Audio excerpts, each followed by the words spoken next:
live from New York.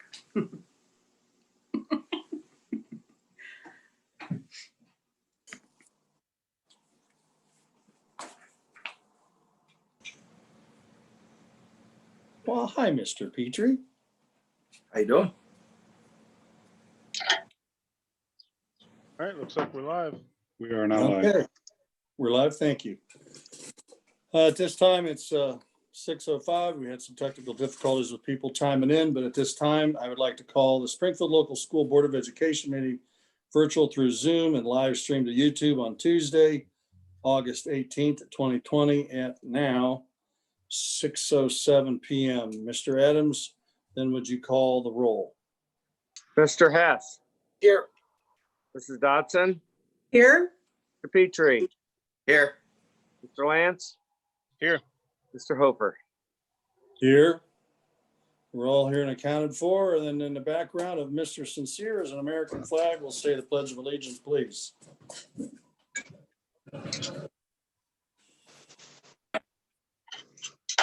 Allegiance to the flag, To the flag United of the States of United America, States of America, to the republic, to the for republic, for which it stands, and one nation nation, Under God. under God, indivisible, with liberty. with liberty justice and for all. justice for all. Thank you all. At this time, we have presentations. 4.1 Fall Sports Overview from Mr. Kevin Vaughn, and he has forwarded to all the board members a lot of information. So, Mr. Vaughn, our athletic director, you're on. Thanks for having me. Just a few things, I guess, in terms of format and general participation. With the start of the season, it definitely has not been a typical summer with the approach to, I'd say, education or athletics, because it's near and dear to all of us, but I think we all know it hasn't been a typical summer for just about anything. I know it hasn't also been easy for any of those involved in this process. There's just constant uncertainty and constant change. I know it's been taxing on the mind for the administration, the board, our staff, our students, our parents, our athletes, extracurricular members, our band. Just hasn't been easy to cope with. I also know that patience and flexibility has been a key component to getting through all of it. And we do appreciate all of the support and assistance through these tough times for those that have stepped up to the plate. So just want to mention that before our update with some of the things that are going on. Moving forward, regardless, I think my lights just went out. Regardless of all this uncertainty, starting in mid-June, our students and coaches from all seasons continue to show up each week, excited for skills training. We were doing weightlifting and conditioning. At this point, all of our fall programs moving forward are at the high school level or in full go for practices. We've had volleyball that has competed in scrimmages, both at the high school and the junior high level. Our JV, varsity, and boys and girls golf teams, they compete right now almost on a daily basis, whether it be a dual, a tri-match play, or also, going through the invitational or tournament process.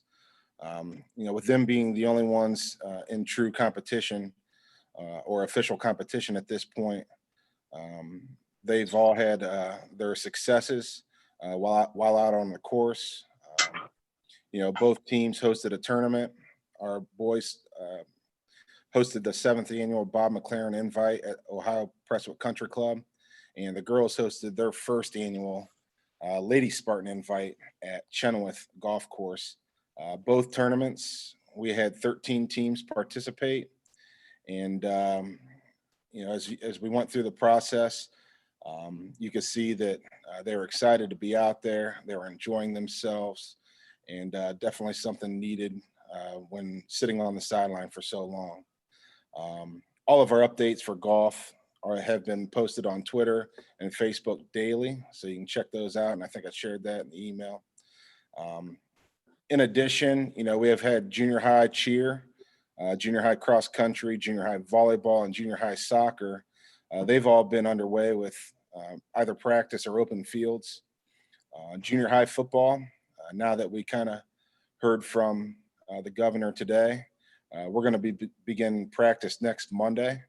Notification to the parents will be sent out this evening with a practice schedule involved. And I guess, what's kind of most important to me, through all of this is with the confusion and the instability, I've watched the coaches and our athletes.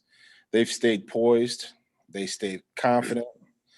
They've worked extremely hard to meet the COVID-19 pre-participation screening each day, which are the requirements set forth by the OHSAA and the health departments to ensure that a safe environment for each other, not just the students, but the staff, and for all the parents that the students go home to is met.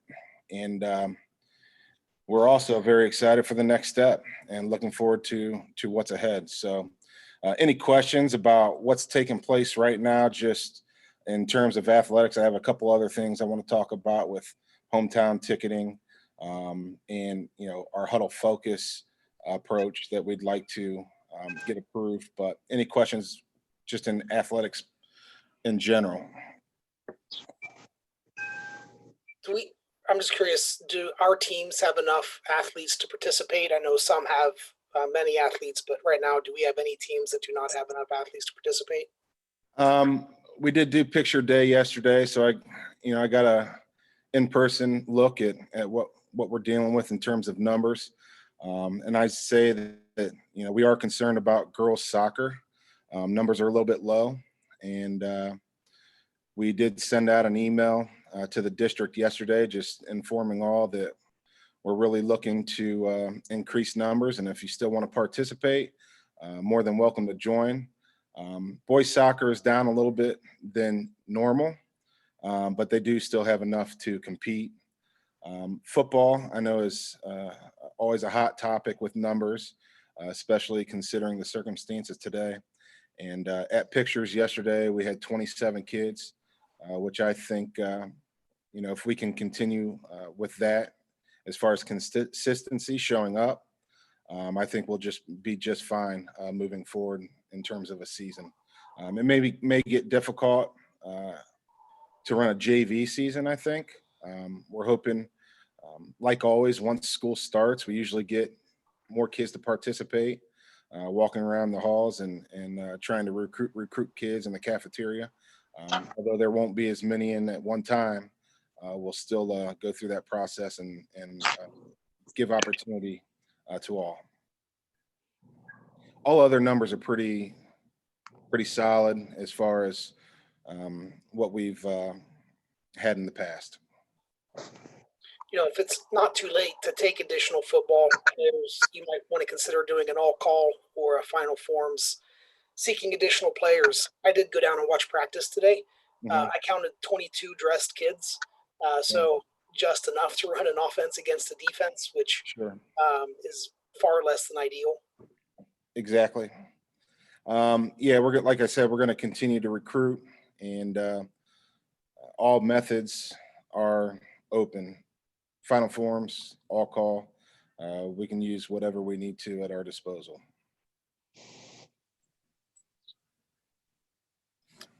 I'm curious if nobody else has any questions. I don't mean to. But has the Summit County Health Department changed their recommendations in light of the governor's recommendations today, or is the health department still recommending an October 1st date for severe or high risk and moderate risk sports? Yeah, that's a good question, Neil. Matter of fact, the governor just was on this afternoon. So I'm anticipating something like that happening, but it's only been a couple hours since the governor released that information. So we all waited to see what he was going to do. But we have been thinking about it. But as of now, the health department is still recommended, has not Health changed their Department- recommendations.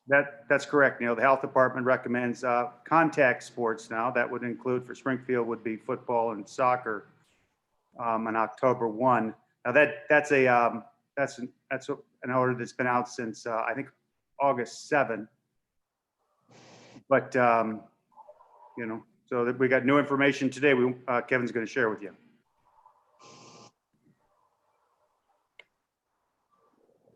Any other questions? Okay. I just want to talk a little bit about hometown ticketing. I did forward this link to all in the update last week. This is something that is simple and convenient. It's an online program for our spectators to purchase tickets for all of our events. We believe it's going to increase safety, less, if any at all, hand-to-hand exchange of cash or tickets back and forth or taking tickets. It takes a scan approach, much like, if you were to go to a NBA basketball game or an NFL football game or a Major League Baseball game these days. The majority of it, if not all of it, is through your phone. This will have that same concept. With the anticipation of limited spectators, the ticket distribution for specific spectators per athlete to events can be done through the hometown ticketing system. So we can monitor, I know a lot of the talk is limited spectators, whether it be a specific number per athlete or capacity, percentage of a stadium's capacity. We'll be able to monitor all of that through the hometown ticketing system. Ticket reports and attendance at events are auto-generated, and the vast majority at this point in the league is also moving in the same direction. The OHSAA has already presented this system to spectators last year, for all the fall tournament play. Schools, that have used the system throughout Northeast Ohio for tournament play last year, or who have moved to it after tournament play, they give nothing but rave reviews. There is a cost, not up front to the district, but it does take $1 for each ticket sold to go to the system or to the service. And there's an automated transfer and distribution of funds from ticket sales daily into the specified account here at the district. So just wanted to talk a little bit about hometown ticketing. I think it's a move in the right direction, especially with today's times of what we're dealing with in terms of the virus, and not to mention it's the system that we're doing moving forward, just with the technology that we have at our fingertips. Any questions on hometown? How will the tickets be monitored? If they order them online, they get them on their phone. Do we have somebody at the gate that's going to look at the phone, or do they have a scanner, or how does that work? Yes, it's like a scan process. So they can only be used one time. They can't be screenshotted and sent to each other. I know we're going to be limited this year, so we won't have to worry about the students finding ways to find their way in. They usually do. But, in this instance, they won't be able to screenshot in the future and send to each other and whatnot. It's a one-time deal. They also do have the opportunity to print and bring those tickets again and scan.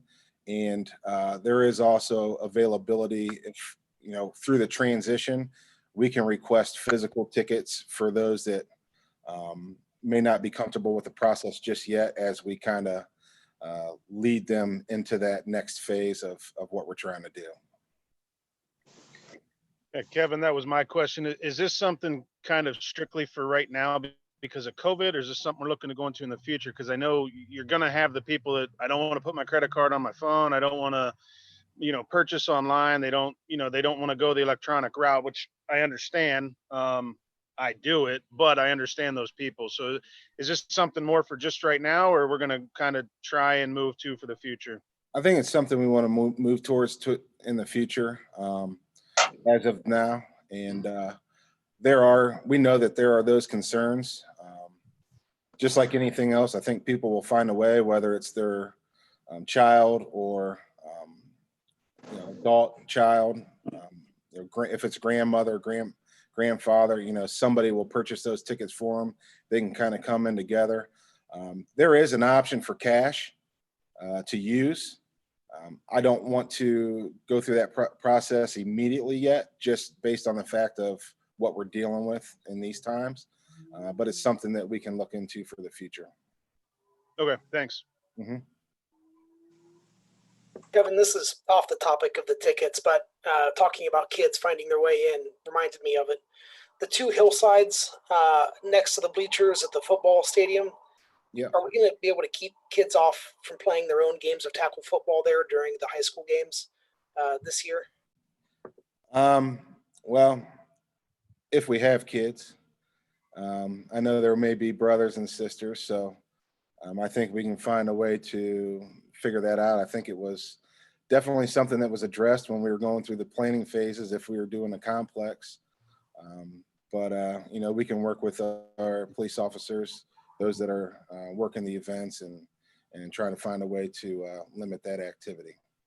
Although we all know that's the reason why they're there. Right. That's a lawsuit waiting to happen.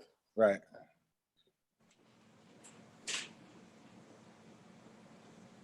Anything else?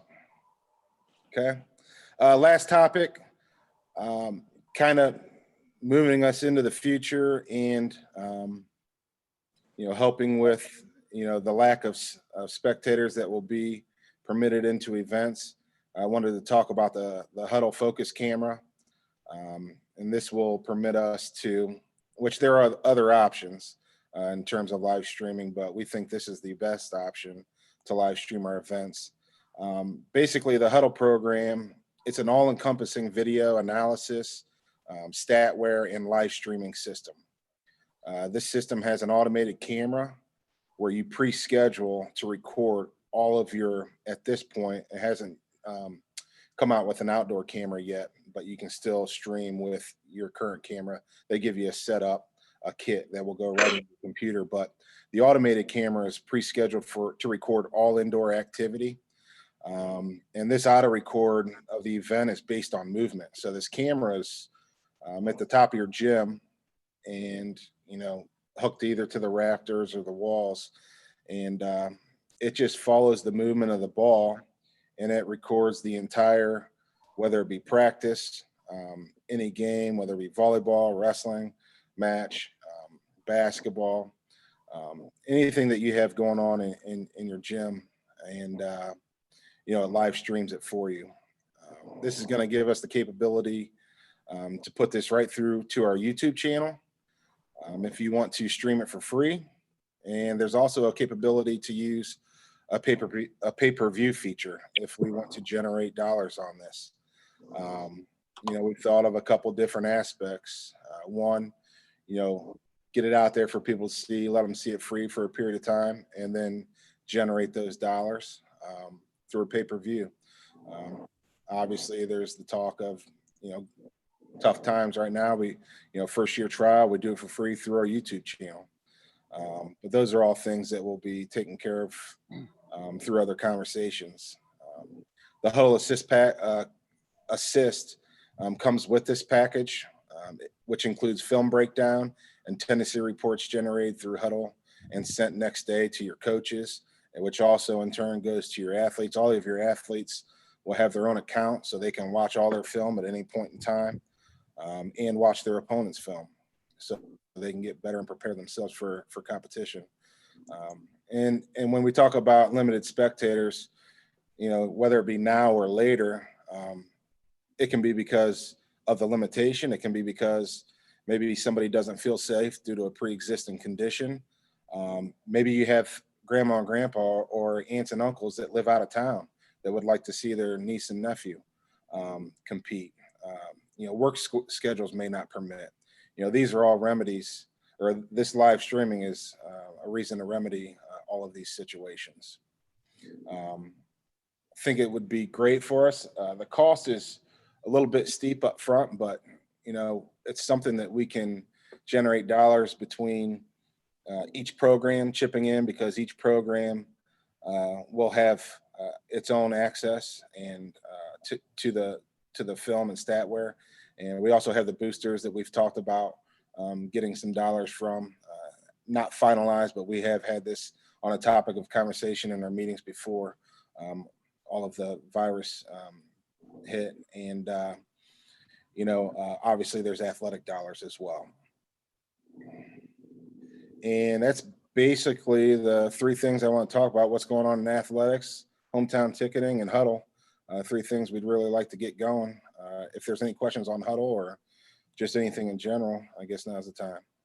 Yeah, I got one, Kevin, on the huddle. It sounds like something maybe Bill Belichick created where he can get just free access to everyone's practice videos. So I'm not sure if that's something maybe we don't want to live stream as our practices, where it's just live streamed to YouTube. You're a coach, a lot of us have played before, so that might be something we think about. But as far as the games and everything go, I think it sounds like a great idea. But the practices, that kind of has me as a even a youth coach, but as a former player, that has you a little concerned, I'm sure.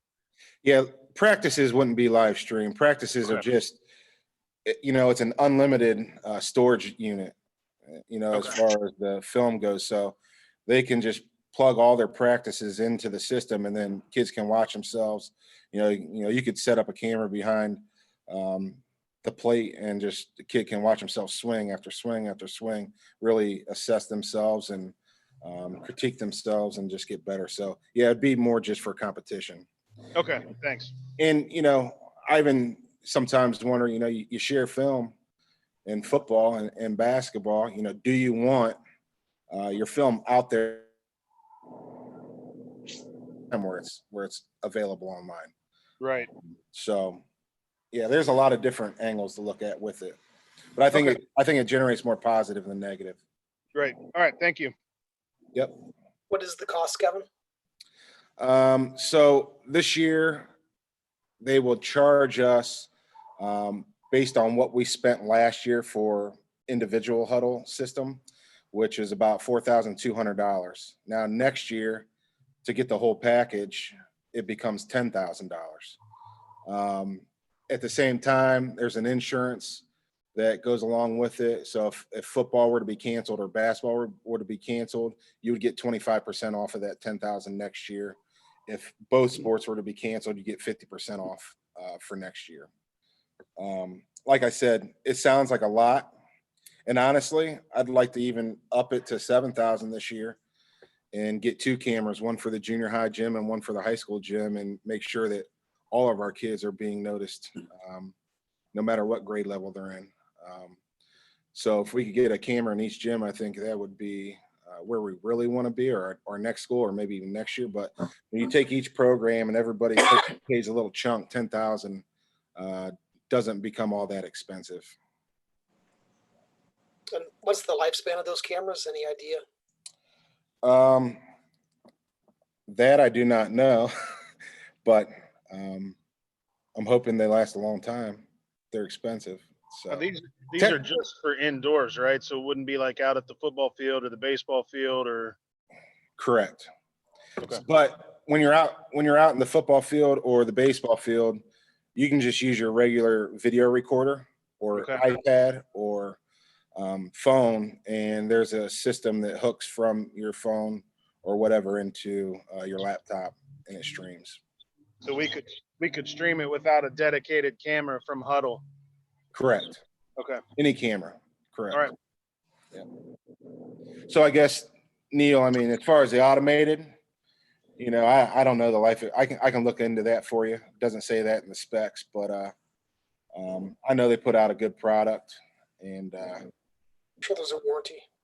Yeah, we'll look into that.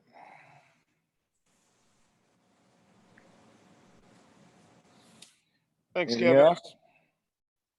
Kevin, I got a couple quick questions for you. Sure. The governor talked today about contact sports and opening it up this Friday, August 21, for competition. I know that the league talked about competition starting the following Friday. That would be August 28. He also talked about the possibility of flip-flopping the seasons. Like, for instance, football in the spring I know that our students have been out practicing June, July, August, and I know they're ready to play and they want competition. I'm going to meet with the league tomorrow morning. And, these are conversations we're going to have. I'd like to move forward with competition for our contact sports. Yeah, I was on the conference today. Actually, we're in the middle of a conference call with the governor right now, the athletic directors. I'm kind of missing that, but talking about some of those aspects. I know that the league is going to be geared more towards moving forward now, opposed to shifting to the spring. I think the majority of the state is going to feel the same way. There might be some schools that feel the need if they have already been in a position where they've had to cancel. But I also think it poses other problems for those multi-sport athletes come springtime. So I think with the announcement today that, they feel it's safe for us to move forward. And we've been out here working all summer, hoping and waiting and going through the process last spring where they missed out on experiences. I think we want to take the opportunity while it's presented. All right, Kevin, and I agree. I know the governor talked about, he said he wanted folks to try it. And if it didn't work, well then, at least you try, but if it works, great. And these students have been working hard, preparing for this season. And the governor gave us the green light today. I was excited. Yeah. And he's got the safety precautions been in place. Our district has shown that we can do it. And I'm ready to go. Yeah, I agree. And I think, I know nothing is completely fail safe. And at the same time, we've worked diligently to put in place all that's been asked of us. And I guess, knock on wood, we haven't had incidents to this point. Doesn't mean that it's not going to happen. But I think, being able to prove that we've gone a couple months now and, going through the process and be where we're at today, I think it's a good sign to get started at least. Okay, Kevin. Thank you. Kevin, Yes, sir. I'd like to say thank you for the information that you compiled and sent to us. I thought it was very detailed and a lot of information and a lot of things that I had never considered about the protocols and Right. stipulations for the officials and for the visiting team and for the buses and all of the things that were in there. I thought it was very well thought out and very well put together. Thank you very much. And it's a collective effort between administration and other athletic directors in the league. And, all summer long, we were on a group called Northeast Ohio ADs Helping Each Other Through COVID. And there's about 199 of us weekly in an hour or so meeting on Zoom, just bouncing ideas off each other. What do we got to do next? How can we get these kids to compete and do it safely? We're meeting tomorrow to finalize some stuff, and we want to get all that information out to our parents too. We know they've been patient, and I feel horrible that that's been the case, but we don't want to push out too much information if it's going to constantly change. But we're at that point right now where we're getting ready to move forward, and that information is going to be flooding their inbox here really soon. Kevin, if you're hopping back on that call with the governor, can you ask him when we can meet again in person? Sure, I'll get that going. All right, thanks. Okay. All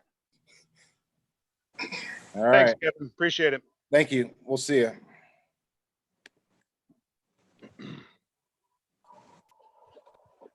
Dave, you're on mute.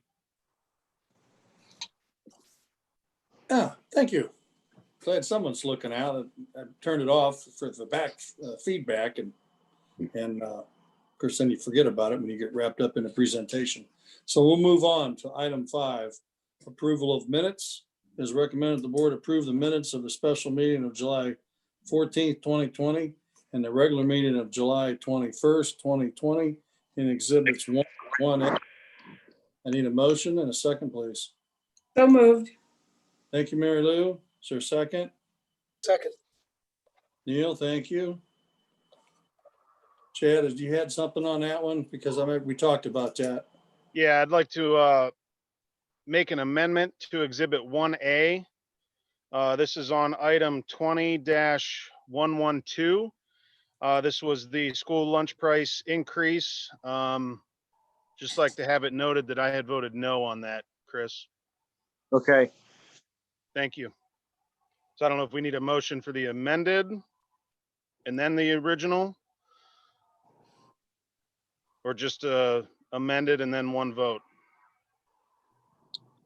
I would say amended in one vote. Okay. So we would be voting on Exhibit 1 as is and Exhibit 1A as amended. I Correct. believe so. So there's a motion to amend 1A. Is there a second to amend that? So move. Thank you, Neil. So we're voting to amend 1A as presented by Chad in 20-112, I believe. And Mr. Evans, would you call the roll for the amended motion? Mr. Hess, Yes. Mr. Petrie, Yes. Mr. Lance, Yes. Mrs. Dotson, Yes. Mr. Hofer. Yes, that motion carried as amended in that line. For the overall motion to approve the minutes as said now, is there any discussion? Then hearing none, let's approve the minutes, all the minutes. Mr. Adams, would you roll the call? Mr. Hofer, Yes, Mrs. Dotson, Yes. Mr. Lance, Yes. Mr. Hess, Yes. Mr. Petrie. Yes. okay. To approve the minutes has been passed. Thank you. Item number 6, citizens' comments on agenda items. Let me switch screens because we have comments on the agenda items and we have citizens' comments.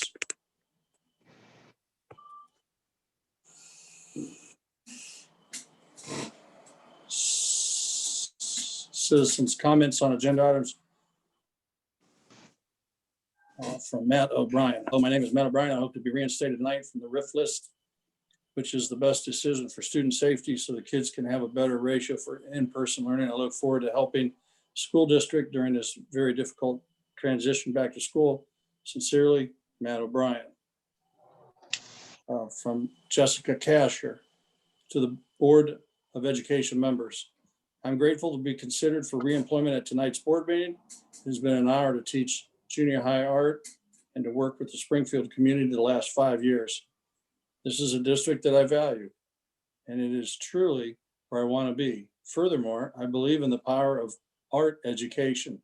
Springfield's ability to provide art at all age levels sets this district above many others, and such programming should be preserved. We face a challenging year, and students will emotionally benefit from having a creative outlet during these times. Additional staff will also allow for increased social distancing and therefore a safer environment. Thank you for your consideration toward this decision and for your hard work throughout this summer, respectively, Jessica Casser. She was in the district 1880 Canton Road. From Annie Knight. Now that we're moving, dear Board of Education, now that we are moving forward with returning to school in the physical buildings, I ask that you agree to reinstate the 5 teachers on tonight's agenda. The teachers have been told many times that they would be returning to work if the decision was made to return to school in person. Our district needs these teachers in order to preserve proper social distancing in classrooms and create a safe environment in our schools, respectively, Annie Knight, 46 Reynolds Avenue. Angela Calloway, dear board members. Angela Calloway, junior high teacher. I want to start off by saying thank you for all the work you've been putting into this. After the decision was made to return back all 5 days, I'm asking you to please consider keeping the 5 staff members that were promised. I understand the financial difficulties that could pose challenges to this decision. Please consider the safety and social distancing needs of our return and how our 5 staff members will aid in this for our students and staff. Thank you for your consideration, Angela Calloway. And that is our citizens' comments on agenda items. The next page or two on that deals with citizens' comments. So citizens' comments on agenda items has been read. That gives us, it moves us to item 7, payment of bills monthly. It is recommended the board approve the payment of bills for the month of July pending audit and Exhibit 2. Need a motion and a second, please. So moved. Thank you, Larry. Second. Thank you, Mary Lou. It's been moved and second. Any discussion? Then hearing none, then Mr. Adams, would you call the roll?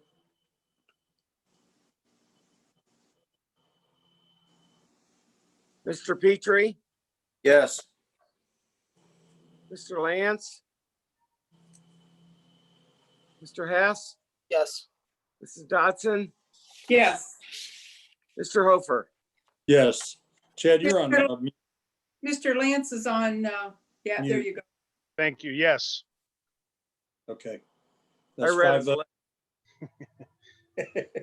votes. list. Motion passed. That leads us to item 8, acceptance of financial reports. It is recommended the board accept the financial reports from the treasurer for July 2020 in Exhibit 3, 4, and 5. So moved. Thank you, Neil. Second. Thank you, Chad. Is there any discussion? Hearing none, then Mr. Adams, would you call the roll? Mr. Hofer, Yes. Mrs. Dodson, Yes. Mr. Petrie, Yes. Mr. Hess, Yes. Mr. Lance. Yes. Motion passes. Item number 9, fall sports participation. It is recommended the board authorize the superintendent or designee to follow guidelines set forth by the Ohio High School Athletic Association for participation in fall sports competitions. There a motion, please? So moved. Thank you, Larry. I'll second that then. Any discussion? And hearing none, then Mr. Adams, would you call the roll? Mrs. Dodson, Yes. Mr. Petrie, Yes. Mr. Lance, Yes. Mr. Hofer, Yes, Mr. Hess. Yes. motion carried. Item number 10, personnel. It is recommended the board accept, approve the following personnel items. 10.1, resignation. Accept the resignation of classified employee Amy Hall effective August 17th, 2020. 10.2, resignation. Accept the resignation of teacher Miranda Smith effective the 2020-21 school year.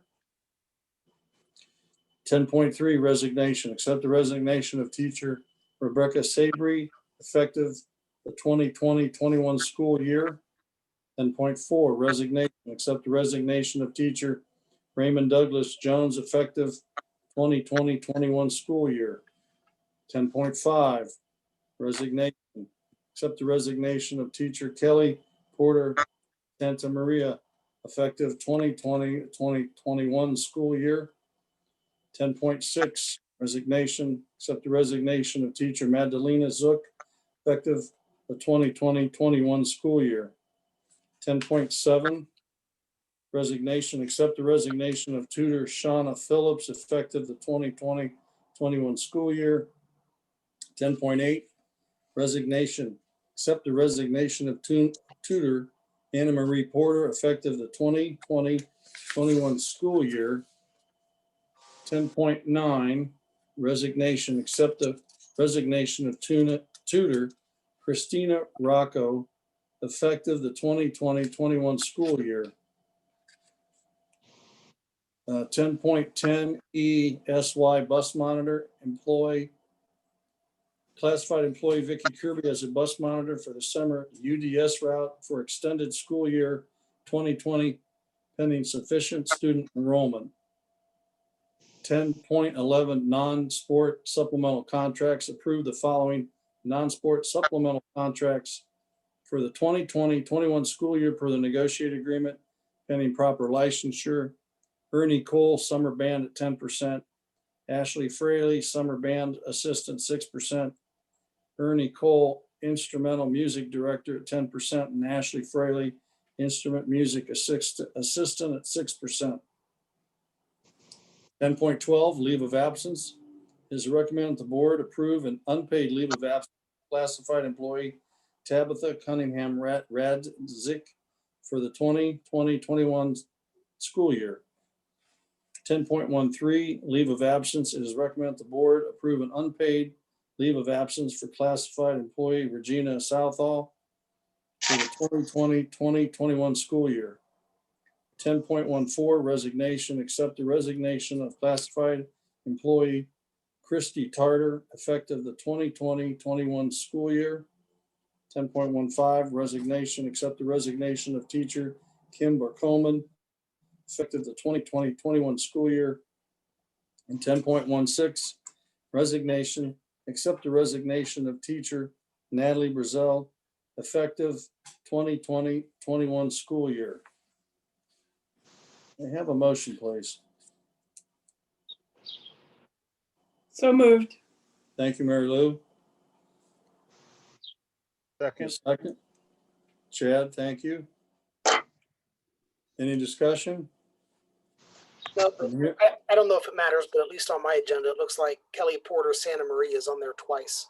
So you just might want to strike that, unless my version is dated. Well, I know that Anne Marie Porter is a name, but I don't know the other name at all. I see her, that Kelly Porter Santa Maria is at 10.5 and then again at 10.16. I believe that came through in the version that was emailed out as a duplicate, but it was since corrected. All right, thank you, Dustin. Okay, yeah, I have two different names, but thanks for catching that, Neil.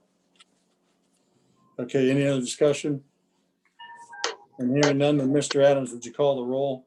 for item Mr. number- Lance, Real quick, I just want to wish everyone best of luck in their future endeavors and thank them for their service to date. Yeah. And that is a yes from me. Okay, Mr. Hofer, yes, Mrs. Dodson, Yes. Petrie, Yes. Mr. Hess. Yes. motion carried. Best of luck to you all. Item number 11, reinstatement of previously reduced positions. 11.1, reinstatement. It is recommended the board reinstate the following certified positions effective August 19th, 2020. Elementary art, intermediate 4 to 6 art, high school and junior high physical education and health teacher, high school and junior high education and health teacher, high school and junior high English language arts teacher. May I have a motion, please? So move. Thank you, Chad. Second. Thank you, Neil. Any discussion? Do we have names with those? Next item. Okay. You have to create the Approve the position and then we'll fill it. Okay, I understand. Yeah, it was a little confusing to me until I read it and then I understood how it goes. It's nice to have them back. It's a promise that we made that if we opened up, we would bring them back and we're holding to that.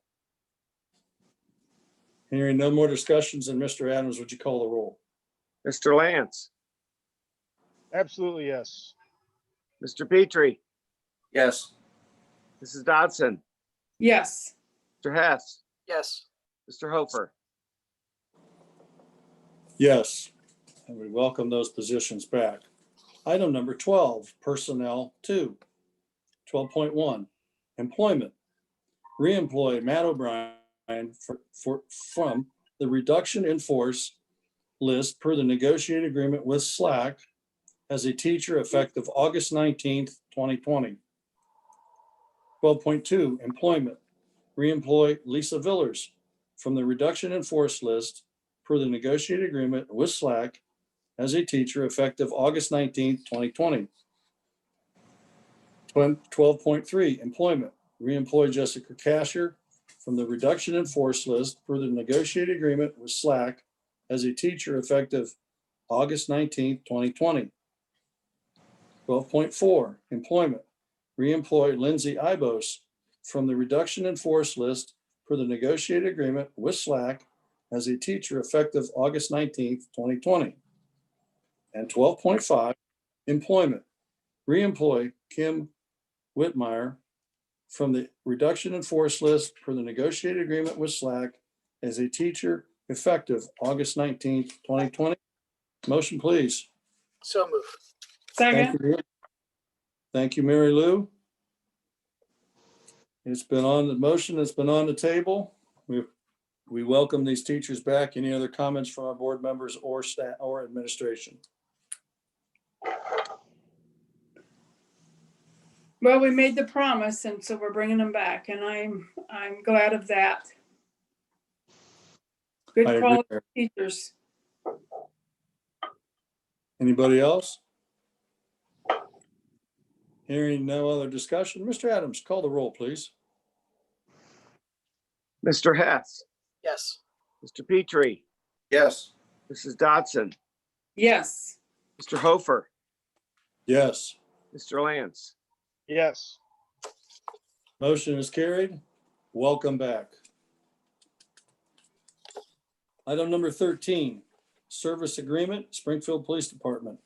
It is recommended the board approve a service agreement with the Springfield Township Police Department to provide an attendance coordinator for the 2020-21 school year in Exhibit 6. Is there a So motion, moved. please? Thank you, Mary Lou. Is there a second? Second. Thank you, Larry. Excuse me. Any discussion? Hearing none, and Mr. Adams, would you call the roll? Mr. Hofer, Yes. Mr. Petrie.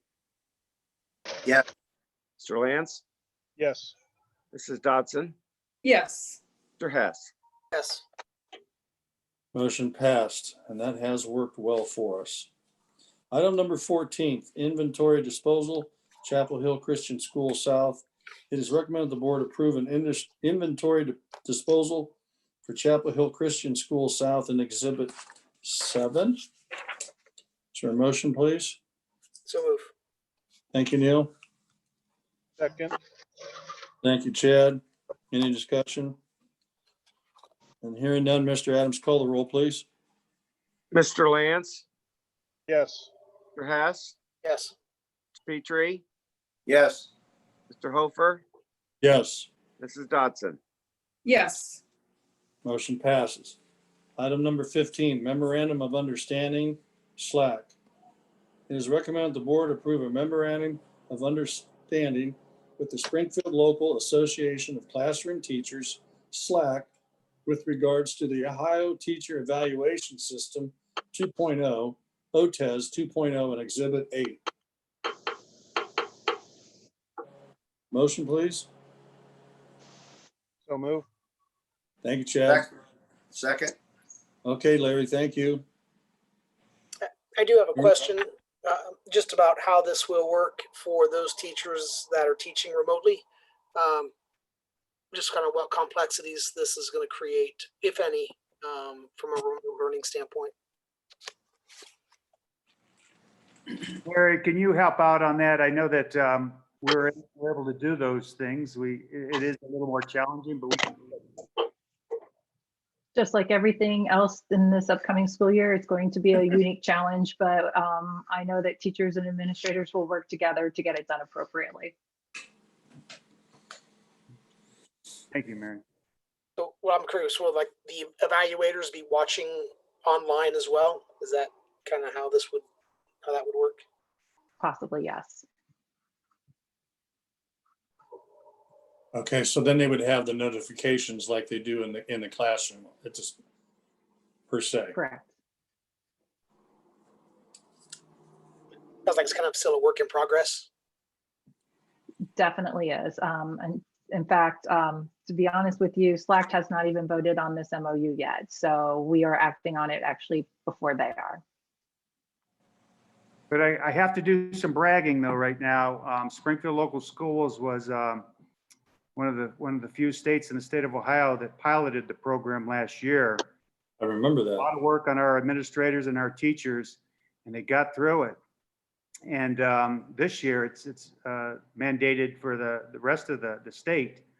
But Springfield got the jump on everybody. So I want to thank all of our administrators and our teachers for going through this process of, it's called OTES 2.0. So I want to thank everybody for that. How did it go last year? Well, it was a new program. It was a lot of work, and our folks put a lot of hours into it. But I think we're gonna be better for it though, and so I'm proud of all of them. But like everything they throw at us, it's a lot of work, and our teachers and our administrators, they jump right in on it, and they do a good job, and it's gonna make us better. But I want to thank them for the work that they do and for volunteering to take that pilot program. So we were used a lot throughout the state as the pilot program. So thank you.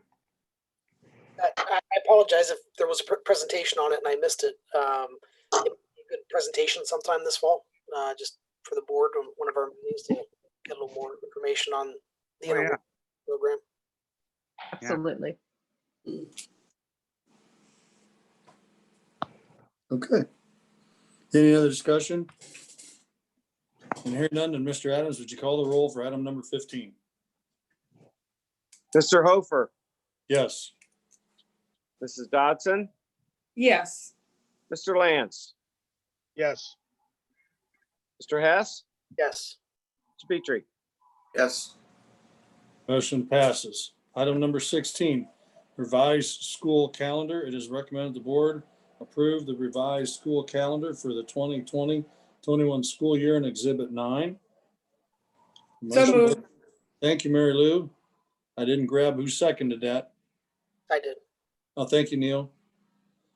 Any discussion? Hearing none, then Mr. Adams, would you call the roll?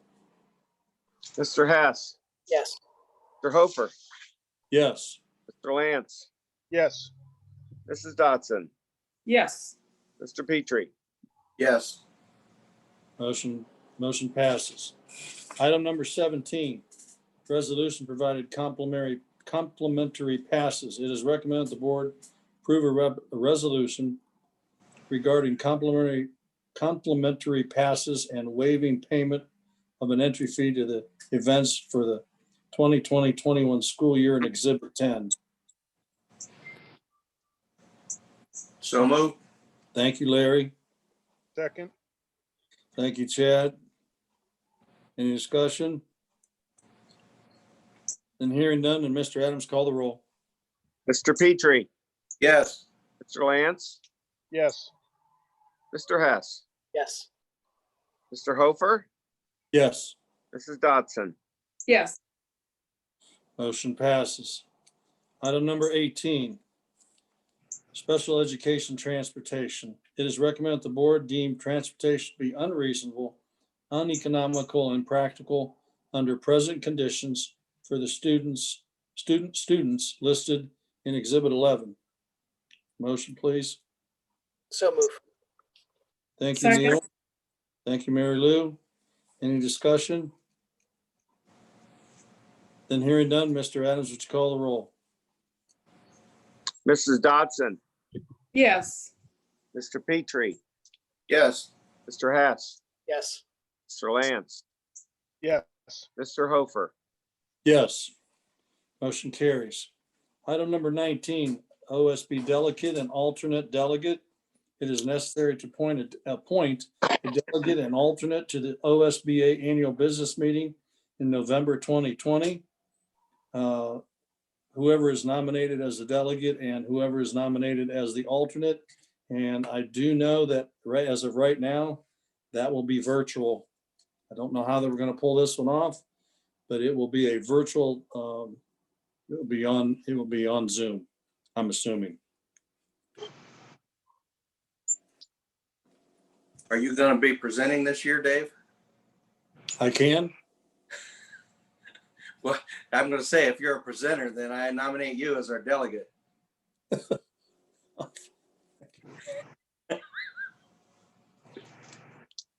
Are we being snarky here?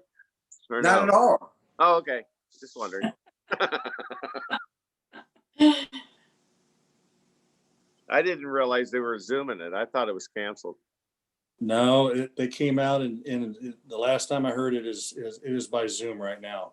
Okay. It's gonna be wild. So we need an alternate, is what you're saying. Dave, you're the, Also, you know, okay. so who would like to step up to the plate and be an alternate? Dave, I'd be happy to serve as your alternate. Okay, Larry, thank you for speaking up.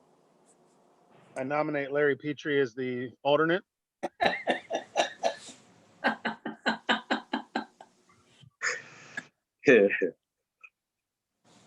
You guys are funny. And I think you have to have a motion. We've motioned and then we have to vote on that then. Correct. So move. Second, Okay, thank you, Chad. Thank you, Mary Lou. It's been moved and seconded. Roll call then, Mr. Adams, if there's no discussion. Mr. Petrie, Yes. Mr. Lance, Yes. Mrs. Dotson, yes. Mr. Hess, Yes. Mr. Hofer. Yes, be happy to serve. It's a good organization, represents public schools well. That motion carried. Item number 20, Treasurer's Report. Mr. Adams, you're on deck. All right, Dustin, could you pull up the 5-year for me?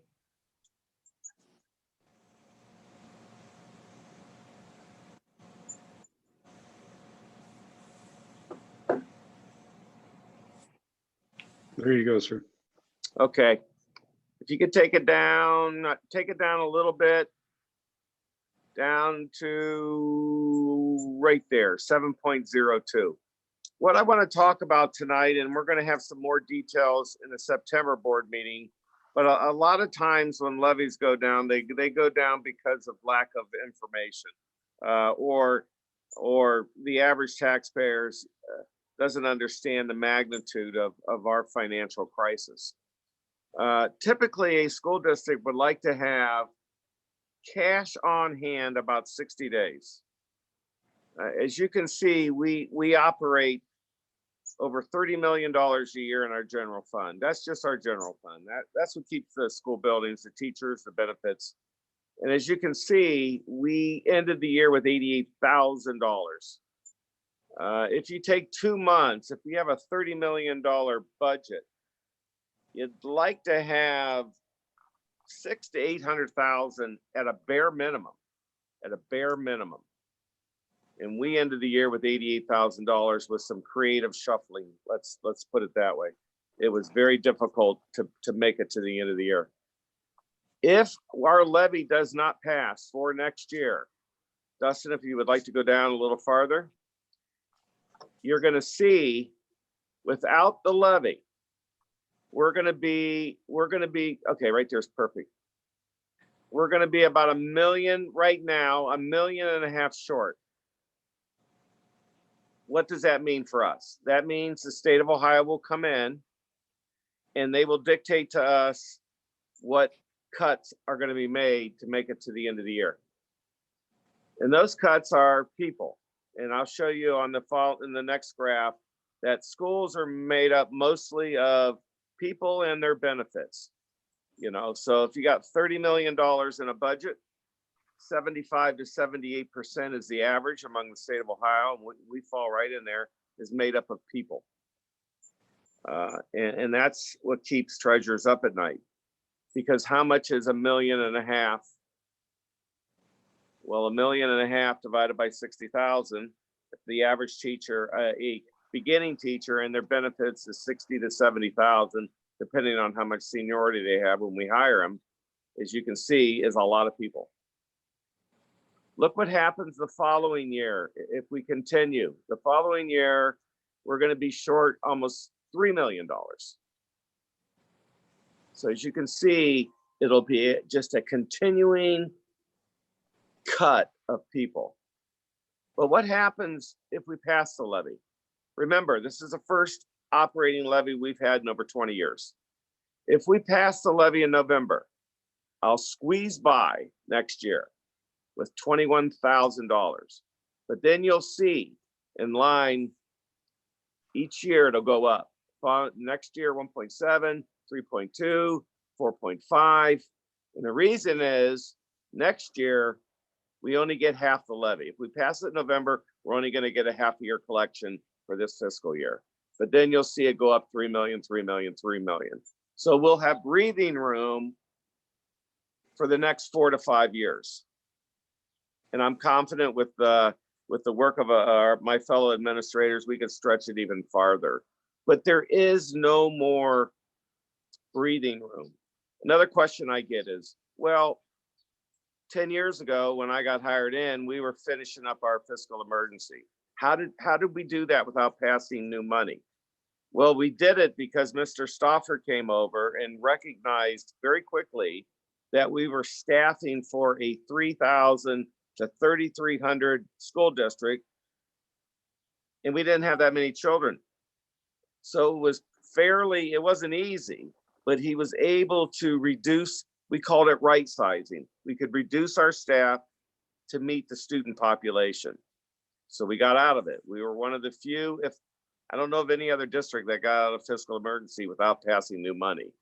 I can guarantee you right now that we can't do that again. We're lean. So what's going to happen with this if we fail the levy in November? There's going to be some dramatic events that occur at Springfield local schools, along with the loss of quality teachers. We could lose elementary buildings. We don't know right now, but what we do know is the state wants us to come up with a plan to reduce costs. So we'll have an answer in the next few months. Dustin, can you put up the pie chart? And this is a good illustration of just what I talked about. Here's our actual charges in fiscal 20. We spent $31 million to run the school district. And as you can see, 73% was personnel. Personnel was labor. Benefits is just that, benefits. Purchase services is 21%. But some of that is actually personnel costs that we hire from the outside. Capital, that's stuff that we buy. Look at that. We only bought $37,000, 0.12% of the budget. Supplies, we only spent $374,000, 1.2% of the budget. So when people come up to me and say, well, why can't you just eliminate all the stuff you buy? Well, we could, but that wouldn't put a dent in our problem. When you reduce cost, you reduce people. And I think this pie chart illustrates it. People are blue and red. It's kind of alarming, I know, to a lot of people, but that's what we do in education.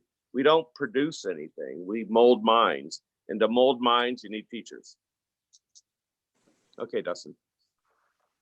In the future, next board meeting, I'm going to spell out a little more in detail with the board's approval of what actually may occur if the levy goes down. And it's not going to be good news. And it's not something I look forward to, because again, it's going to impact either your favorite school or it's going to impact your favorite teacher. And that's difficult. It was nice to see the board decide to bring the 5 people back. I'm hoping they can stay. That's my hope. I hate to see them be brought back and then have to be let go. But we're not fooling around. It's not like we're going to take this money and create a big fluff system. We need the money. It's been 20 years. Not many school districts in the state of Ohio can state that they've went 20 years without a school levy. We had a bond levy 10 years ago to build the new school building, and we appreciate that. But we need money for people and benefits and all kinds of stuff for our children. That's it. Any questions from the board? I'd just say we're about 2.5 months out from the November levy. So I would even be in favor of releasing what is going to get cut sooner than the September meeting. If anybody else is in favor of that, I think we need to let the public know as soon as possible how drastic, how severe the level of cuts are going to be. In my opinion, this is a save our schools kind of moment. And It is. we need to let the people know as soon as possible. I do know that the cuts in personnel, if the levy goes down, the cuts that we did before and how difficult that was for some of you as board members and all of us as administrators, the new cuts will dwarf this. It will be devastating for people. It will be difficult for parents. It'll be very difficult for the leadership in the district. Nobody wants to go through this. And I think it's important to say that it will affect the educational experience for children. Yes, it will. It will. Transportation, supplementals, all that will be on the table. Obviously, we have to teach our children. That's the key. But all the other stuff we don't have to do. You know, and it's like, it seems like those are the areas that have to be looked at first. And again, I think the taxpayers need to understand that the Department of Education has notified us. We will present a plan to them and they have to approve it. If they don't approve it, they're coming in and they're going to give us suggestions. And then that's where you have the potential of losing local control. We were very blessed the last time we went into fiscal emergency. We had a good commission. We had an excellent commission that allowed us to do our work. That's not a guarantee. There's been districts locally that had a commission, let's just say, was very difficult. And we don't want to have to go through that. I agree, Mr. Hess. We may have to do a special board meeting if it's possible before the September to lay out potential cuts so the taxpayers can understand what the district may look like after November. Then I believe the next regularly scheduled board meeting in September would be the 15th. So do you want to try to schedule a special like September 1st? No, I don't want to schedule anything right now until we get together and figure out, because what we're going to have to do, Dave, is we're going to have to get together. I mean, I'm going to have a number, but the problem is I don't like to get into the educational part of the equation because, to be quite honest, I'm not an expert in that. And that goes to our administrators that comes up with the best plan that has the least amount of damage to our children. And it's going to take a while. Fair enough. Okay. But we'll do what we can do. Chris, none of these cuts would happen mid-year, of course, closing the building, any cuts like that. We're looking at 21, 22 school year. Correct. There may, though, Chad, be some cuts in the classified area because of the contract. But again, I have to make it to the end of the year in a positive number. So we'll do what we have to do. Yeah, I don't want to just throw numbers out there because we're close to the levy. I want to get a good plan, good solid plan together before we announce anything. So if we happen to get that together before the September one, I agree with. Unfortunately, I have to agree with Neil. I don't want to have to put this out there at all. But it's the situation we're in right now. So I would rather have a good plan instead of just throwing something out there. I agree. Absolutely. You're on mute, Mary Lou. Mary Lou, you're on mute. We have to be frank with people and tell them this is going to happen. There's no going back. We can't this is a board of education. It's not a board of anything else. We have to educate the kids, and all the other things are really necessary and wonderful, but we're a board of education first. And this is what we have to do. This district has to stay afloat somehow. That's just the way it is. That's in my eyes. You have to put it out there to the people and tell them, this is what's going to happen. And some of them won't care, but a lot of them will.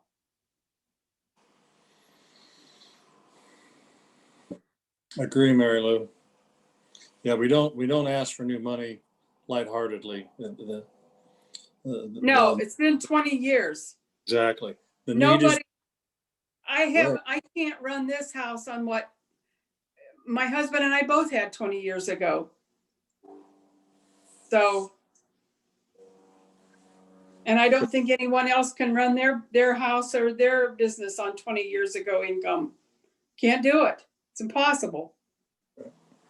We've been good stewards of the people's money.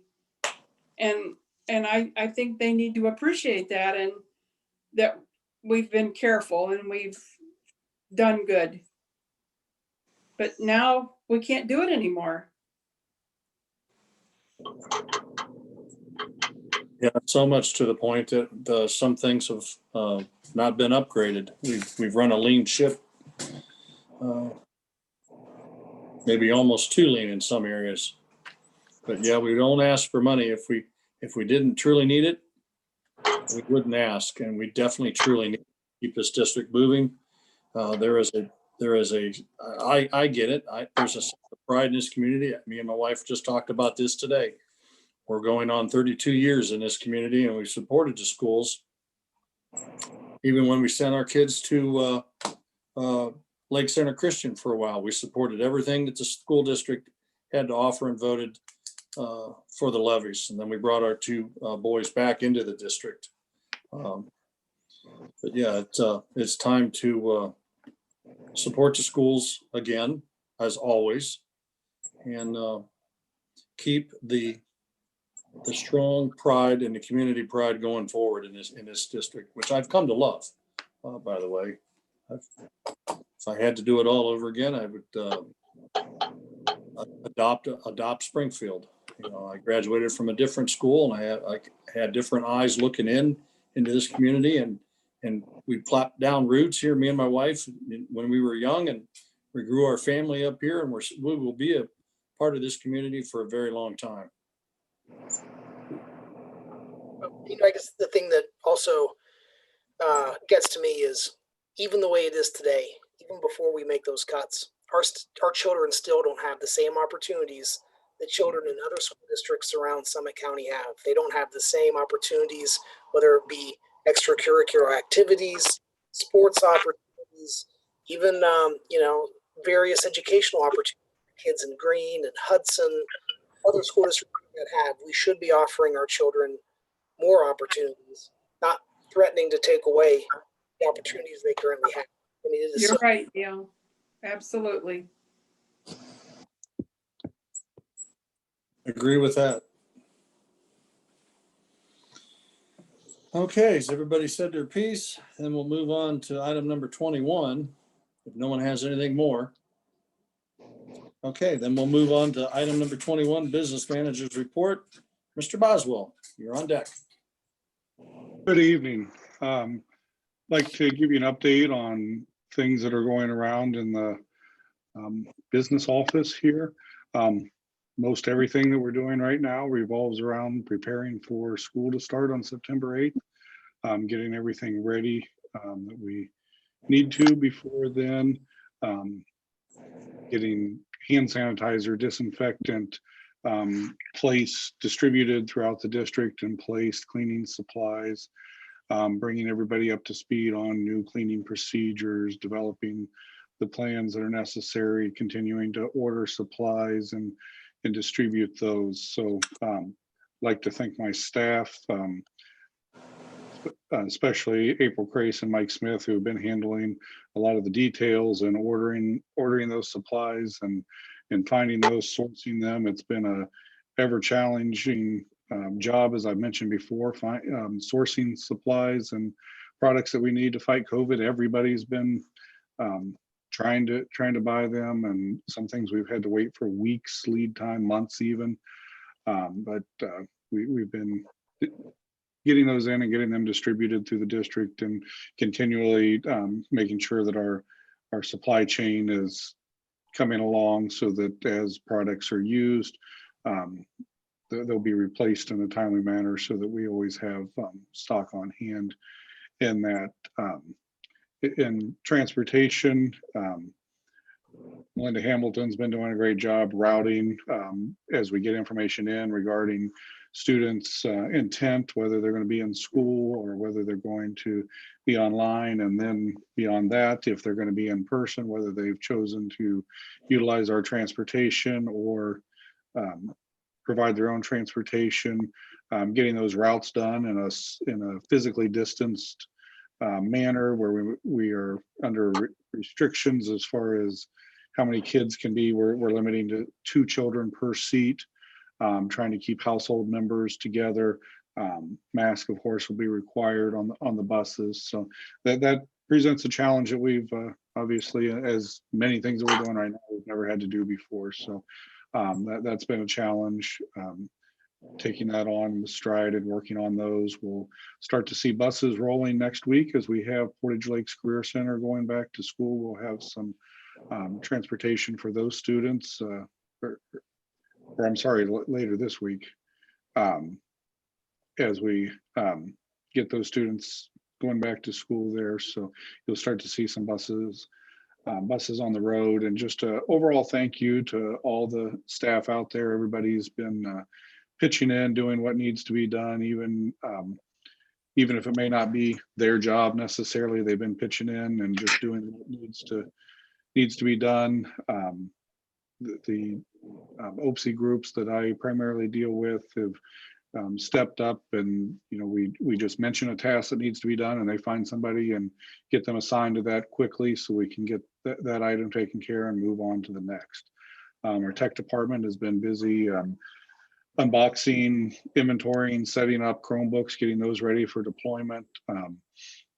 We'll be getting word out to those individuals that'll be doing online learning for distributing those Chromebooks as they indicated they needed those, and also deploying carts around the district for students that are in person to utilize. So it's been a busy couple of weeks, and the upcoming few weeks are promised to be just as busy, but we're up to the challenge and just working hard every day to meet all those needs. So any questions? Have we ordered any disposable masks at all? Yes. Okay. Yes, we have. I don't know the exact number but I know it's over 5,000 that we have in stock. Probably double that, but I don't want to speak without knowing the exact number off the top of my head. But we also received face shields through Summit County Public Health.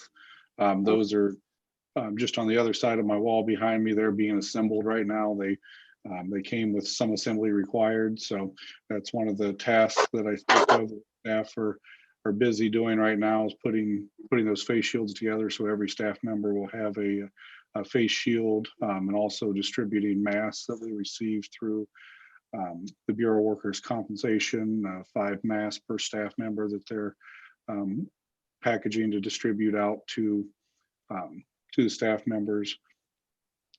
So yes. Okay, thank you. Yes. Any other questions? Staff over at the bus garage, pretty happy with the new facility? Every report that I've heard has been very positive. They are extremely happy with that. I know the mechanics made one comment that stuck with me, that even with the lights off in the new facility, it's brighter than the old facility was with the lights on. So just that in their, morale in there, having a nice, bright, clean facility has done wonders there. So they're very appreciative of it. I drove by today. It's beautiful. Dustin, are we gonna have like a health and safety plan just for, as we go back for the teachers and the students, something like that being developed? We'll have protocols for health and safety, as far as what the health checks that need to be done. What'll happen if there's a suspected case and responses. Yes, we have all those plans. We're putting together and finalizing cleaning protocols for how the buildings will be cleaned daily and disinfected.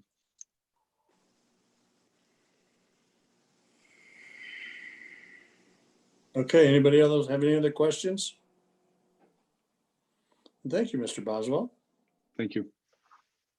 Which leads us to item number 22, Superintendent's Report. Chuck, you're on deck. Thank you, Mr. Hofer. Well, first of all, I want to start off and I want to thank our Board of Education.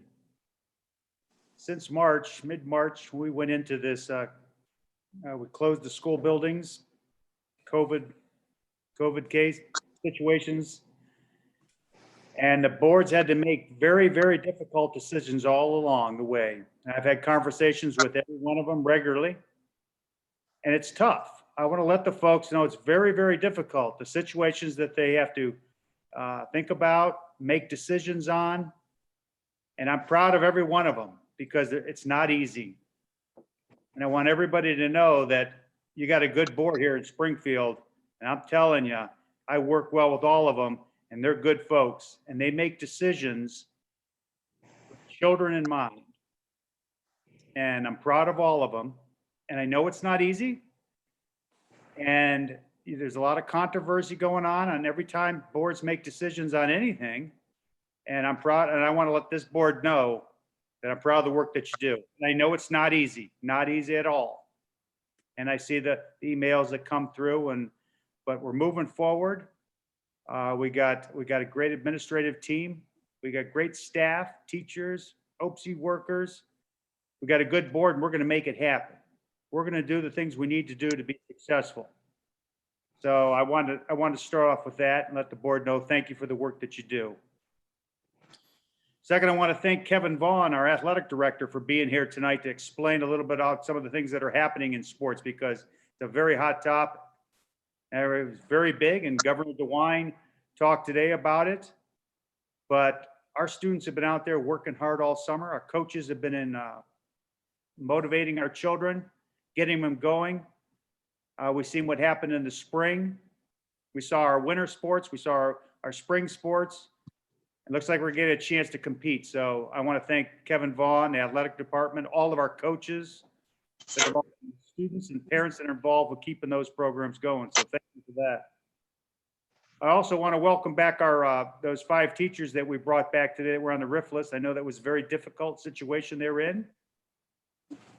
I know that they're going to be back in, jumping back in the saddle. They missed a couple of days, but we're going to catch them right back up. So thank you, board, for that, and welcome back to those teachers. Also, I want to, like Mr. Lance said, I want to wish the teachers and the staff that we accepted their resignations tonight. I want to wish them the best as they go out and on their new jobs or activities they get involved in. I want to wish them the best. They're all good folks. And I also want to say that our teaching staff returned on Monday, and traditionally we would have what we call convocation, where we'd introduce all the staff and we'd talk to them and welcome back. That's going to be fixed the next Monday. But yesterday I had the opportunity. I visited all the buildings and the classrooms and got to see the teachers in there working away. And I'll tell you, school buildings the last 5 months have been warehouses. And to see those teachers back in the classrooms and the custodial staff and the maintenance crew has done an excellent job. The buildings look great. But to see those children see those teachers in those classrooms preparing for the children it was all smiles for me.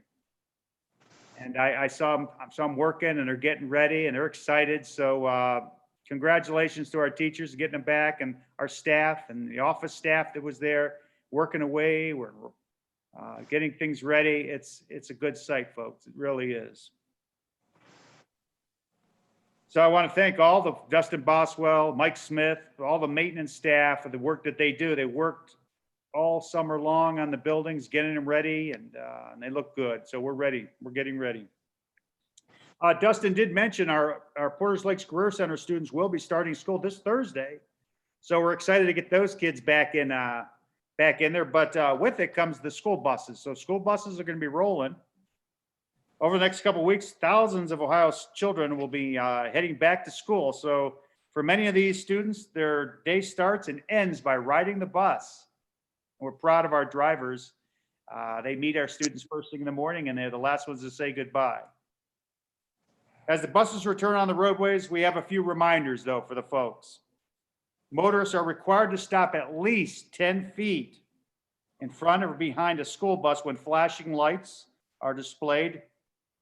And you cannot resume driving until the school bus begins moving. We also recommend motorists plan ahead and allow extra time before you take off each morning or drive through the areas.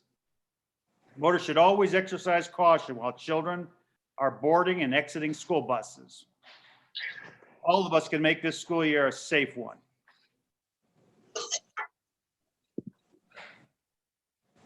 I want to thank all the folks for the work that they do. I'm excited about seeing the children coming back to school.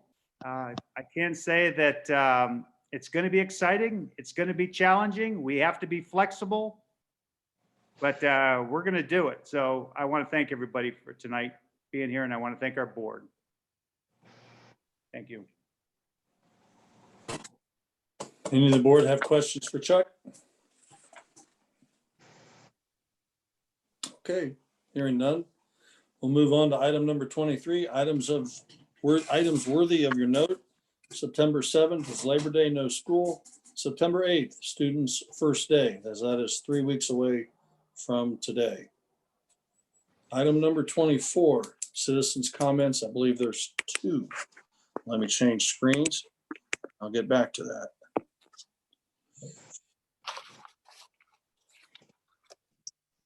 This is a long one.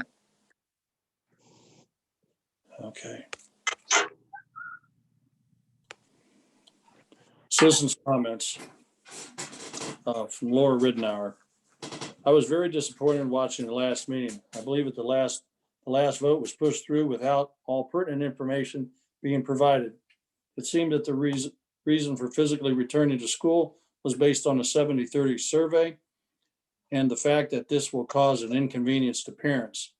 It was not based on an updated survey that included any changes that may have been made once parents were notified of the recommendation by Summit County Board of Health. The recommendation by Summit County Board of Health and the recommendations by the school's attorney was briefly mentioned and then practically dismissed. This is a health crisis, and without someone in the medical field advising this discussion, it should have been focused on the recommendations by the professionals who specialize in this area. This meeting should have included that the school's job is to provide an education, not to be the family's babysitters. There should have been updated, accurate, and substantiated statistics, information about the side effects that occur in children weeks after they recover from COVID-19, the true facts about what mask and social distancing does, the truth that not all kids will follow the rules, the facts that not all parents will keep the kids home when they are sick should have been discussed. It also did not discuss that the kids staying at home will not be provided the same education opportunities as those going to school unless all learning is remote. As a parent and as a registered nurse who works in the hospital, I want to implore you to reconsider your decision. I understand that we cannot stop living, but we must live smart. We can and should be cautious with our children. Their lives and their futures are in our hands. As the old surveys seem to hold a high influence, an updated survey with the results after parents were made aware of the recommendations by the Summit County Board of Health should have been made available. I agree that providing education at home is inconvenient. However, your job is to provide an education for our kids, not be our babysitters. I work 12-hour shifts, 4 to 5 days a week, while also continuing my education and taking college courses. I am exhausted. However, I will gladly take that any day and every day of the week as compared to sitting next to my child while they're on a ventilator or next to their coffin or at their funeral. As my best friend has lost their daughter and must live with that every day, I see what she goes through and know that I am not strong enough to continue in that situation. How are you going to feel that you voted to bring the kids back to school due to an inconvenience and a kid brings the COVID-19 virus to school? Symptoms generally do not appear until 2 to 14 days after exposure. The school must shut down, and now you must contact all the families that the child was in contact with and let them know that they may have been exposed and possibly brought it home to the family. In my experience, volunteering and running the parent-teacher group, several of the children are being raised by their grandparents who are part of the at-risk population. I feel that many times it was mentioned that the survey results, it was an influence on the decision to return to school. However, the survey should have been repeated after informing the families of the recommendation of the Summit County Department before this decision was made. If I'm not mistaken, someone even mentioned that the attorney for the school recommended following those recommendations at the beginning of the meeting. I'm very disappointed that the few statistics that were mentioned during the meeting were off the cuff and unsubstantiated. The job of the Summit County Public Health is to protect the well-being of the entire community. They made their recommendation based off well-substantiated statistical information. The CDC shows as of 2 p.m. yesterday, children's ages 0 to 18 years of age, there are cases in Ohio with 237 hospitalized and 2 deaths. The Summit County Public Health has a reported 119 cases in the 44312 area. That increased by 10 in one day.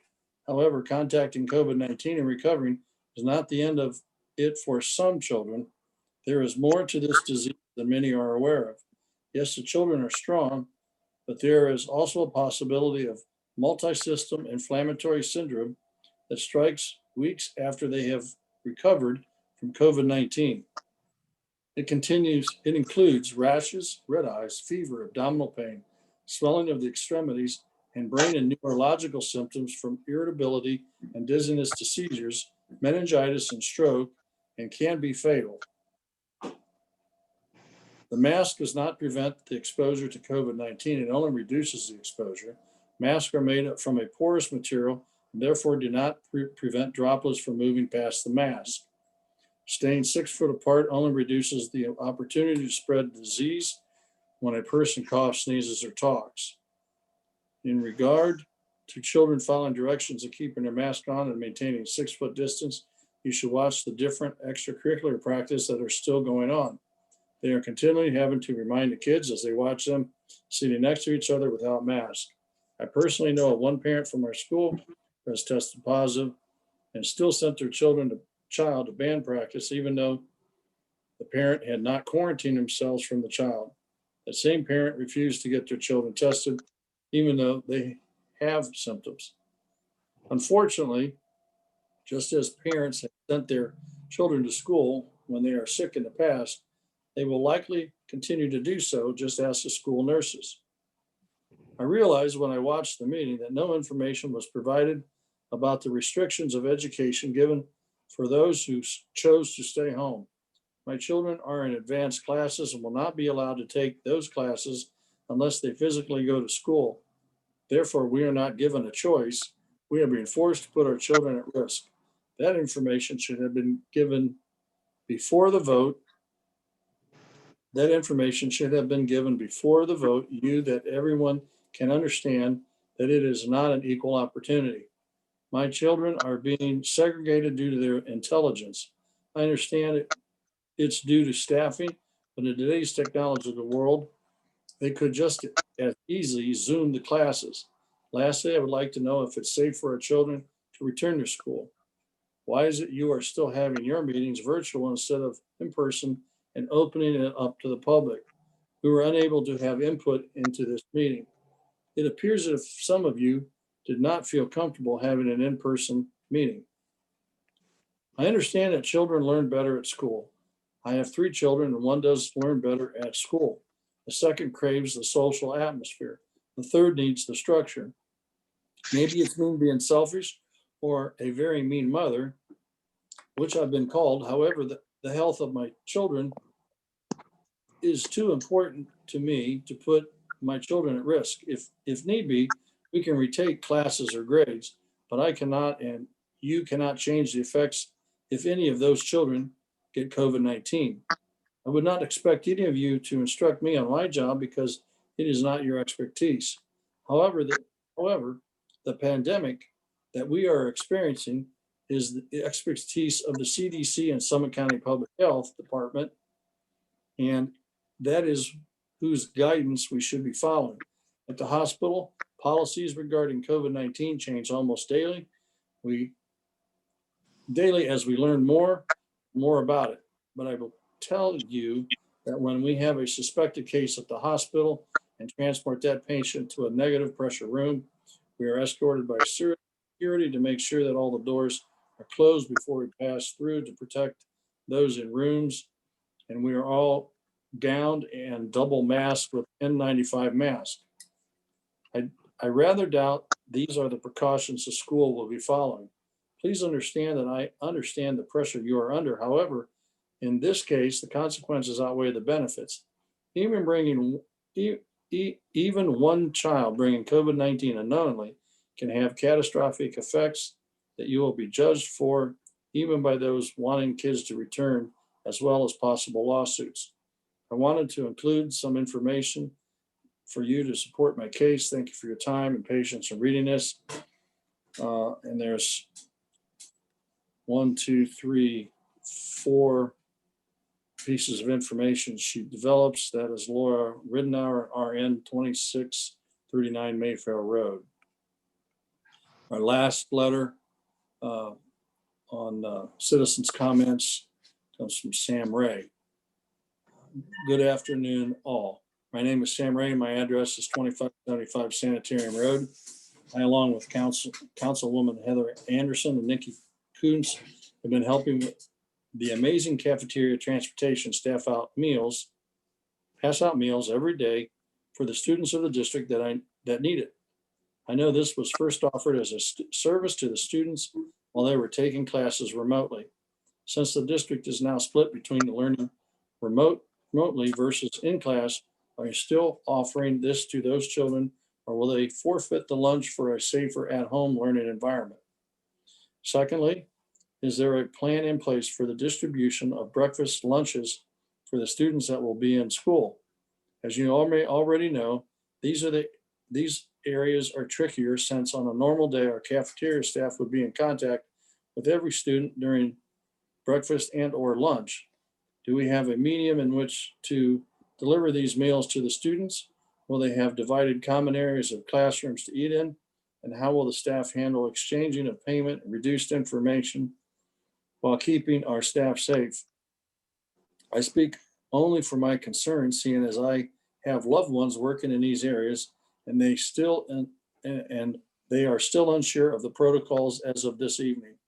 I figured since your team deemed it safe, you must know the ins and outs of what the plan is to be. Thank you in advance, Sam Ray.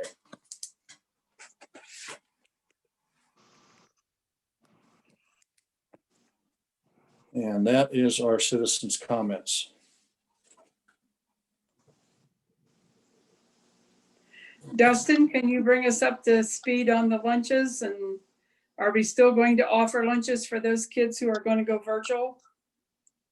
We are continuing to offer lunches for the community lunches until we return to school. So the last serving day of that will be August 31st with 5 meals provided that day. There'll be refrigerated options that they can utilize throughout the week to give staff the time to transition over. But once we are back in school, all of our kitchens will be purposed with feeding kids that are in the buildings. So we will no longer be able to offer the community lunch program at that time. Dustin, I believe I read somewhere about currently they put in a code into like a keypad beside the register at the end.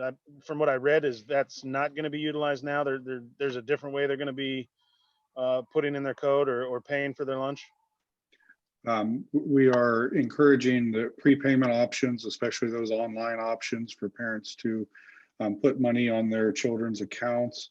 And then, yes, the keypad will no longer be used. We'll be utilizing a touchless scan option to, at the elementary levels, the class list page will be there. So helpers will help the cafeteria staff identify which students there. They can scan that student's barcode to bring up their account. And then at the upper grade levels, they will be utilizing a card system where they'll present a card that can be scanned with their barcode to log into their lunch account and do that.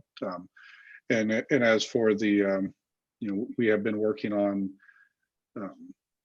scheduling to ensure that we have less people in the cafeteria at one time, and how those kids will be brought through there in a physically distanced manner. And we've had a meeting scheduled with our cafeteria managers this Thursday to go over procedures, get their input, so that any changes.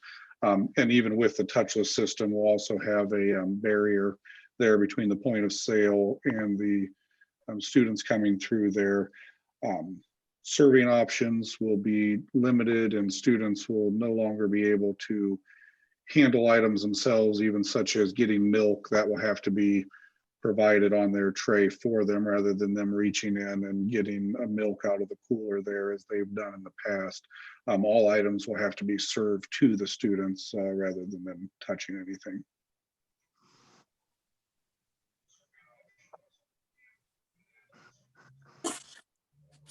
Does the board have any other questions?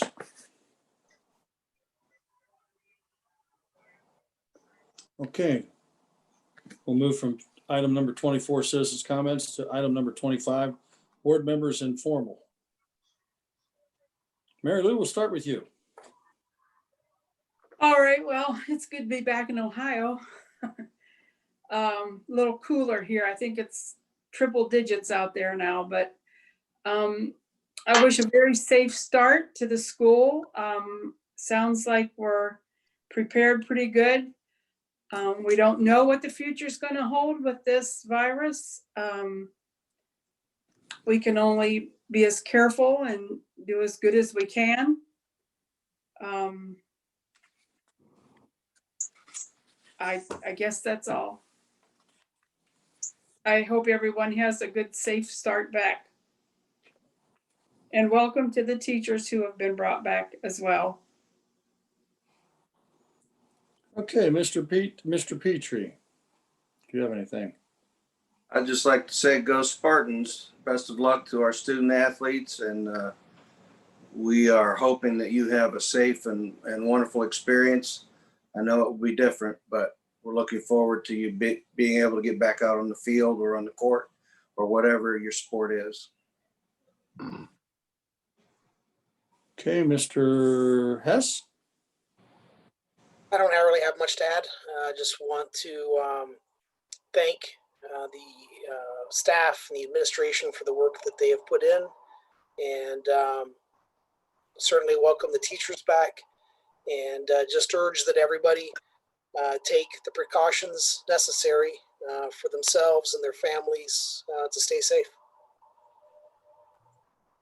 Mr. Lance. Received an email today. I think we all did, from a teacher requesting if they can. I'll kind of summarize it. It's kind of a long email. Basically requesting if they could wear basically medical scrubs, for the year. Biggest reasoning was they're actually the fibers that are used to make scrubs. Now this is I'll read this from the email. The fibers used to make scrubs are tightly woven and can be spot cleaned with an antibacterial wipe immediately during the school day. This is from a kindergarten teacher, which she's pointing out that, as much as you try to social distance with a kindergartner, that even with a mask on, they may need a hug or something. And obviously they're going to do the best they can. She also mentions that these scrubs will save the staff money, even though it's an expense at first. Wearing scrubs are made to take a constant washing, often daily. And they kind of pointed to the expense of washing their normal dress attire, school clothes. So I don't know if this is something that has been thought about from the administration, if it's something that we need to vote on. But I want to at least bring that to the forefront and again, see if that's something that's been discussed from the admin side of things. Chuck, you want to weigh in? We really haven't discussed it. I can say that I hope they still wear jeans on Friday because we have, if folks want to wear jeans on Friday, they make a donation into the levy campaign, and that's what we use to campaign because we're always on the ballot in Springfield with our five-year renewal. So, you know, we've not talked about that with our administration on that to present it, but I mean, I did hear that's been out there. People talk about it. It's not just a Springfield thing. It was going around, and but I certainly hope that we keep up with our jeans and smart wear on Friday because we Excuse count. Bless you. We Thank count you. on those dollars to keep our campaign going. So, and be worthy of a discussion. We can certainly talk about it with our admin team. We meet tomorrow, and we'll talk about it. Yeah, I got that email also, and Chad, I thank you for heading that up because I was going to make a suggestion on that and see what administration thinks. That would probably be a little bit of a policy hand change for our staff. And I'll leave it there until we hear back from some administration. But at least I wanted to, I'm glad Chad got it out there on the forefront, at least to discuss it. Yeah, I would definitely be in support of that. I don't think that's something that, I don't think that causes an issue. You know, I don't think it causes an appearance issue or anything like that. So just want to throw my support out there for that, to do as much as we can for the teachers. I know washing expensive dress clothes daily, that can obviously wear those down and deteriorate those more. That's all I have this evening. I don't think scrubs are going to pose any greater appearance issue than face masks. So I am all for it if it helps keep our staff safe. It's good. It's driving the conversation where I kind of thought it should go. My impression is as long as we can do it, the teachers can wear them and wear them decently, be presentable, professional experience, and I really don't have a problem with them myself wearing scrubs. Dave, Personally. Dave, I know I said I was done, but I do have one more thing. I know it's been talked about that we have chose to hold our meetings on Zoom virtually. That is patently false. I know I, for one, I actually asked if we could have these meetings in person over the last couple months. We had one that was in person. It was handled extremely well. We were distanced out. That is a mandate from the governor back in, I believe, March when that was put into place. I think that should be kind of revisited here, but I know he has other pressing issues on his plate. But I just want to put that out there that none of these meetings have been decided by the administration or the board on our own to hold virtually. That has come down from the governor's mandate back in March. And we had a meeting at Portage Lakes that was in person in their cafeteria area, and it was very spaced out and very, very well done. And I have no problem with meeting in person at all. Now I'm done, Dave. Okay.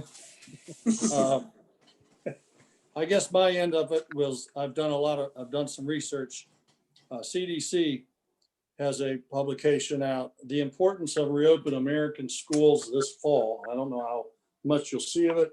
I'll only read one little section, and there's different sections. It's COVID-19 in children, education, instruction, social, emotional skill development.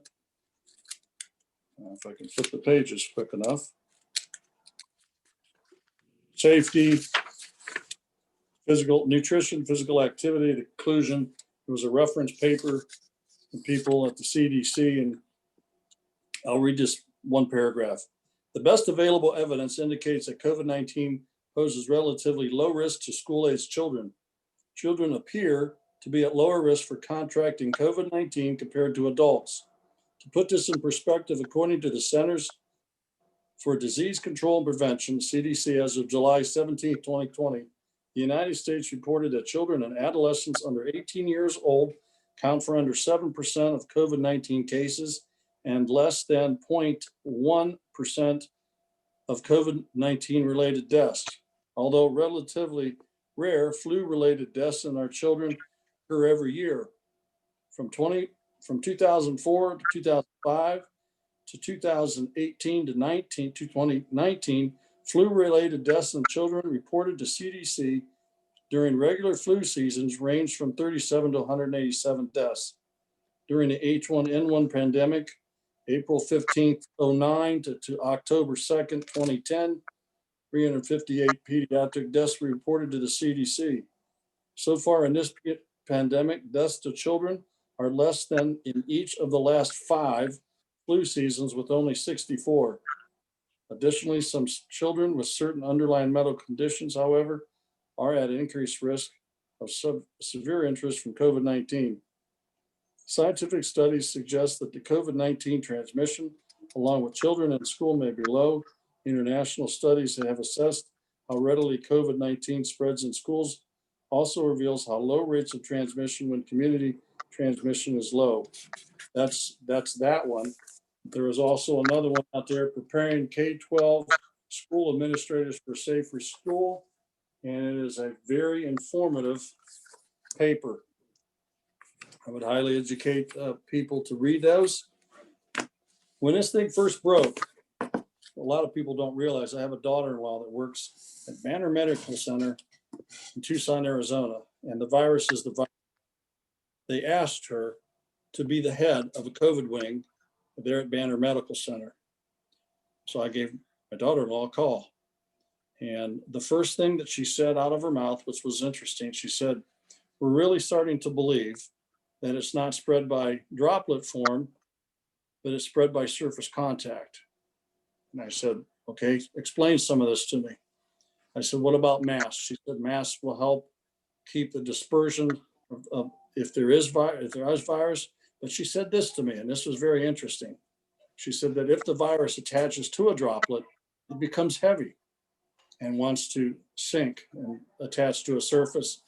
The interesting thing that she said about surfaces is she said, "We know that it lives the longest on a metal surface." Now, I didn't go into if it's aluminum, stainless steel, painted steel, probably not copper. Copper is not friendly to viruses and bacteria. But she said, "We know it lives on a metal surface 48 to 72 hours. I believe with our protocols that we have set up, and we are going to hopefully clean our student desks in between classes and in our cafeterias, that is a line of defense that I believe we should take. And none of us have taken this lightly. It has weighed on our hearts, as Mr. Sincere said, all summer long. I just wish the virus would go away. At some point in time, I think it will. Until then, we do our best diligence. As the business manager said to me, we have layers of protection. We'll clean, we'll scrub, we'll sanitize, we'll use masks, and hopefully all those together will have a safe environment. And if people maintain a sense of common sense and wash their hands, not touch their eyes, their nose, and their mouth, we stand a good chance, like in every year, of not getting sick. So that's my 2 cents. Nobody has anything else? We'll move to item number 26, adjournment. So moved. Okay, been moved, seconded. Mr. Adams, call the roll, please. Mr. Hofer, Yes. Mr. Hess, Yes. Mr. Petrie, Yes. Mr. Lance, Yes. Mrs. Dodson. Yes. Okay, motion Great, passed. We are observed. Thank you, adjourned. Thank you very much for meeting tonight. As always, if the parents have questions, there are phone numbers to call and we will get answers to your questions. We're 3 weeks away from school. Everybody be safe. We'll see you on the 8th.